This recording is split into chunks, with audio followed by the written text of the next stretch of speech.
আজকে আমি তোমাদের একটা ডিটক্স ড্রিঙ্ক বানানো শেখাবো।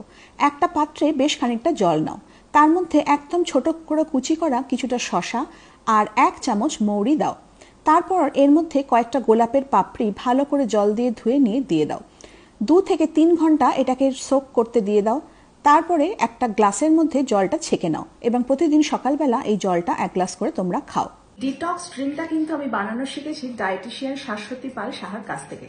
ও আমাদের টলিউডের বড় বড় সেলিব্রিটিদের নিয়ে কাজ করে থাকে, আর প্রত্যেক বছরের মতো এবছরও একটা 45 ডেজ চ্যালেঞ্জ নিয়ে এসছে ওয়েট লসের জন্য।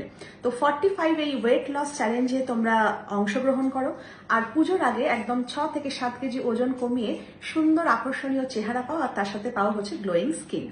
না, কোনো এক্সারসাইজ করতে হবে না, কোনো ডায়েট করতে হবে না, কোনো দামি সাপ্লিমেন্ট কিনে তোমাদের খেতে হবে না, শুধুমাত্র ওর প্রেসক্রাইব করা কয়েকটা হেলদি অ্যান্ড টেস্টি রেসিপি তোমরা ফলো করবে, আর তার সাথে থাকবে অনেকগুলো ডিটক্স ড্রিঙ্ক।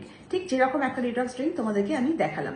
একদম কম খরচে 45 ডেজের ওয়েট লস চ্যালেঞ্জে তোমরা অংশগ্রহণ করো, পুজোর আগে অনেকটা ওজন ঝরিয়ে ফেলে একদম সুন্দর গ্লোয়িং স্কিন আর চেহারা পেয়ে যাও। কিন্তু শুধুমাত্র ওয়েট লসের কাজই ওরা করে না, ও কিন্তু অনেক ডায়াবেটিস, সুগার, থাইরয়েড, ক্যান্সার পেশেন্টদের নিয়েও কাজ করে। কিন্তু এই 45 ডেজের চ্যালেঞ্জটা কিন্তু তোমরা একদম মিস করো না। ওর নাম্বার আর লিঙ্কটা কিন্তু আমি ডেসক্রিপশনে দিয়ে দেবো, তোমরা চেক আউট করে নিও।